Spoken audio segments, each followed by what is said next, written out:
오늘 이 새벽에 하나님께서 우리에게 주신 말씀은 사무엘하 12장 1절에서 6절입니다. 같이 한 목소리로 읽겠습니다. 시작. 여호와께서 나단을 다윗에게 보내시니 그가 다윗에게 가서 그에게 이르되 한 성읍에 두 사람이 있는데 한 사람은 부하고 한 사람은 가난하니 그 부한 사람은 양과 소가 심히 많으나 가난한 사람은 아무것도 없고 자기가 사서 기르는 작은 암양 새끼 한 마리뿐이라. 그 암양 새끼는 그와 그의 자식들과 함께 자라며 그가 먹는 것을 먹으며 그의 잔으로 마시며 그의 품에 누우며 그에게는 딸처럼 되었거늘 어떤 행인이 그 부자에게 오매 부자가 자기에게 온 행인을 위하여 자기의 양과 소를 아껴 잡지 아니하고 가난한 사람의 양 새끼를 빼앗았다가 자기에게 온 사람을 위하여 잡았나이다 하니 다윗이 그 사람으로 말미암아 노하여 나단에게 이르되 여호와의 살아계심을 두고 맹세하노니 이 일을 행한 그 사람은 마땅히 죽을지라. 그가 불쌍히 여기지 아니하고 이런 일을 행하였으니 그 양 새끼를 4배나 갚아 주어야 하리라 한지라. 아멘. 오늘 말씀은 우리가 다윗에게 박수를 치는 이유라는 제목으로 말씀을 전하겠습니다. 자, 11장에서요 다윗의 범죄를 보았습니다. 다윗이 언제 범죄했지요? 나태하고 기도가 사라지니까, 없어지니까 범죄하게 되더라는 것입니다. 여러분, 죄를 지으면 어떻습니까? 첫째는 평안함이 없습니다. 기쁨이 없습니다. 양심이 찔립니다. 시편 32편 3절에 보니까 내가 입을 열지 아니할 때에 종일 신음함으로 내 뼈가 쇠하였도다. 주의 손이 주야로 나를 누르시오니 내 진액이 빠져서 여름 가뭄에 마름같이 되었나이다. 죄를 지으면요 종일 신음합니다. 뼈가 쇠해집니다. 하나님이 이렇게 확 누르십니다. 누르면 어떻게 되겠죠? 진액이 다 빠져서 여름 가뭄에 마름 같다 그랬습니다. 자, 본문 내용은요 다윗이 밧세바를 범하고 그 사실을 감추기 위해서 우리아를 전쟁터에 내보내서 죽게 하였습니다. 이 사실을 보고 하나님께서 나단 선지자를 불러서 다윗에게 보냅니다. 그리고 예를 들어서 설명을 해줍니다. 한 성읍에 두 사람이 있는데 한 사람은 부자요, 한 사람은 가난한 사람입니다. 부자는 양과 소가 너무 많아서 성경에 보니까 셀 수가 없었다. 그러나 가난한 사람은 암양 새끼 한 마리, 그게 전 재산입니다. 이 암양은 자식들과 함께 자랐다는 것이에요. 음식도 같이 먹었습니다. 잘 때도 잠을 같이 잤습니다. 성경에 보니까 그 암양 새끼를 딸처럼 그렇게 여겼습니다. 그런데 어느 날 부잣집에 손님이 왔습니다. 부잣집에 손님이 왔으면 자기 집에 셀 수 없을 만큼 많은 양들이 있으면 한 마리 잡아서 대접하면 좋을 텐데 그 모든 양들을 다 놔두고 대접하지 않고 가난한 사람, 전 재산인 그 암양 새끼를 빼앗아다가 손님을 대접했습니다. 그 예를 들었던 다윗이 듣고 분노합니다. 방방 뜁니다. 여호와의 살아계심을 두고 맹세하노니 그 사람은 죽여야 한다. 그가 불쌍히 여기지 않고 이런 일을 했기 때문에 그 사람은 또 4배나 갚아야 된다. 그때 성경에 보니까 나단이 그 사람이 바로 다윗 당신입니다.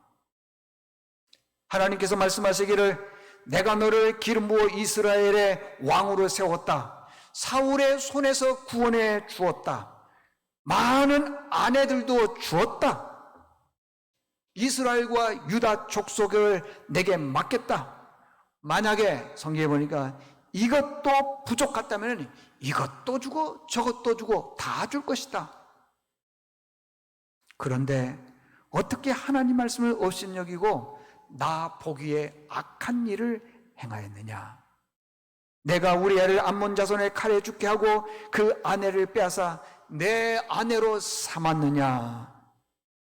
내가 나를 업신여기고 우리아를 칼로 죽이고 아내를 빼앗았으니 이제는 칼이 내 집에서 영원히 떠나지 않을 것이다.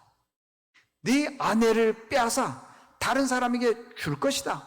그리고 그 아내가 100주 대낮에 동침을 하게 될 것이다. 너는 은밀하게 행하였으나 나는 온 이스라엘 앞에서 100주 대낮에 행할 것이다. 이것이 이제 본문의 내용입니다. 이렇게 나단이 다윗을 책망할 때 다윗이 반응을 어떻게 보였느냐는 거예요. 오늘 핵심은 그겁니다.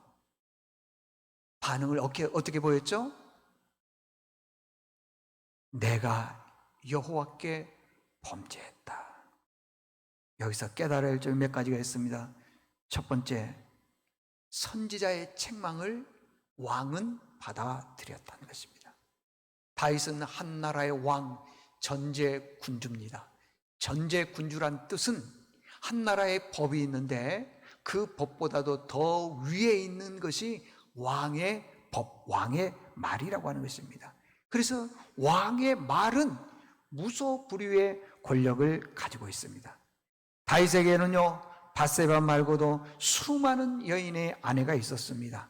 많은 여인을 아내로 취하였을 때 누구 한 사람도 다윗에게 당신은 그렇게 하면 안 됩니다, 지적하는 사람 없었습니다. 책망하는 사람 없었습니다. 그런데 밧세바를 취했다고 나단 선지자가 찾아와서 예를 들어서 마구 책망을 합니다. 그 사람이 바로 당신입니다. 얼마나 모멸감과 창피함이 있겠습니까? 그런데 다윗은요, 그 책망과 진노를 그대로 받아들였습니다. 왜 그렇죠? 다윗은 나단 선지자가 나를 책망한 것이 아니라 하나님께서 나단 선지자를 통해서 나를 책망한다 생각했기 때문에 그랬습니다. 그래서 나단 선지자의 말을 그대로 받아들였습니다. 13절에 보니까 내가 여호와께 범죄했다 그럽니다.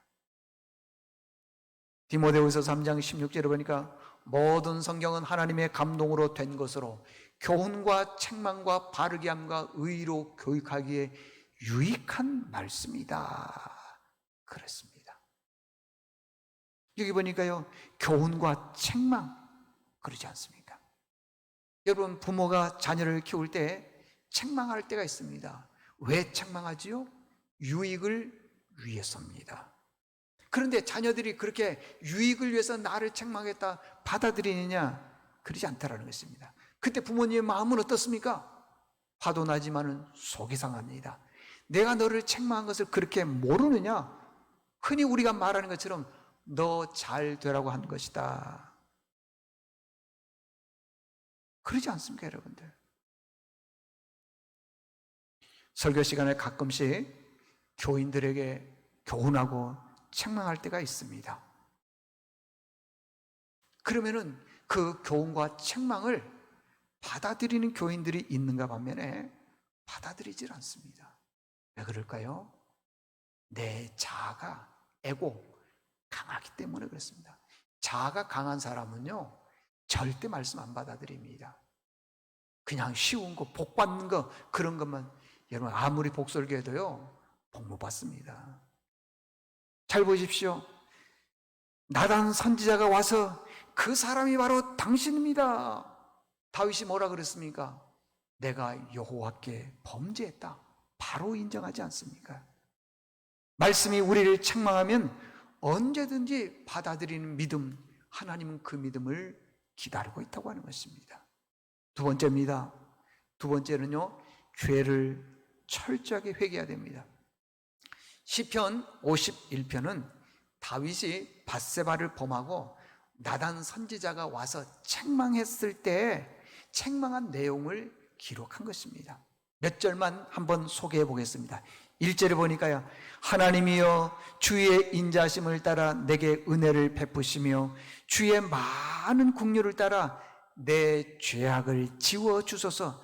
나의 죄악을 맑게 씻기시며 나의 죄를 깨끗하게 제거해 주소서.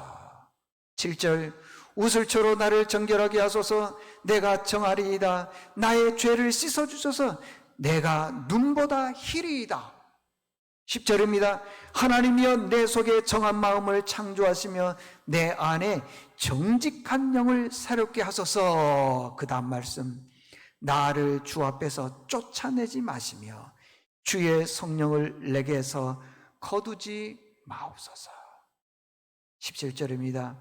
하나님께서 구하시는 제사는 상한 심령이라. 하나님이여 상하고 통회하는 마음을 주께서 멸시하지 아니하시리이다. 다윗은요, 정말 용기 있는 사람이다. 죄는 지었지만 멋있는 사람입니다. 박수 받을 만한 사람이다. 자기 죄를 하나님께 철저하게 회개합니다. 자기 잘못을 시인합니다. 자기 죄를 씻어달라고 고백합니다. 우슬초로 정결하게 해달라고 그랬습니다. 나를 주 앞에서 쫓아내지 마십시오. 상하고 통회하는 마음을 멸시하지 마십시오. 그런 말을 들어봤습니다. 어떤 목사님이 설교 시간에 누구라고 하지 않고 그냥 본문을 중심으로 설교를 했더니 설교 끝나고 난 다음에 찾아와서 당신이 나를 쳤다고. 몰라요. 그분이 뭘 잘못했는지 몰라요.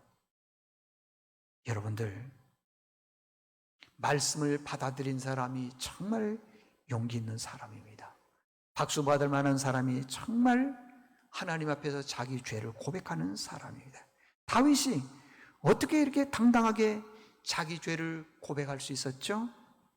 다윗은요, 하나님을 어떻게 인지하고 있느냐 그러면, 내가 죄를 지었을 때에 어떤 죄라 하더라도 고백하게 되면 다 용서해 주시는 하나님이라고 인지했습니다.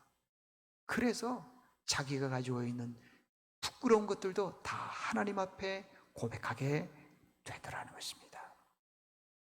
이사야서 1장 18절 보니까 우리 죄가 주홍 같을지라도 눈과 같이 이어질 것이요 진홍같이 붉을지라도 양털같이 되리라 그랬습니다.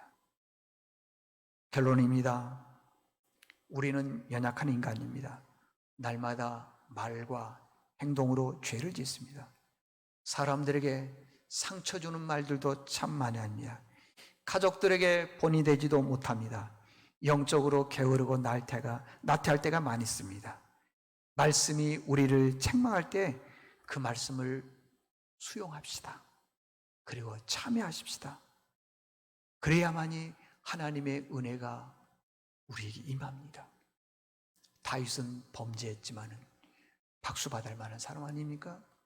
우리 모두도 하나님 앞에서 신실한 믿음의 식구들 될 수 있기를 바랍니다. 기도하겠습니다. 하나님 아버지, 다윗은 참 부끄러운 일을 했습니다.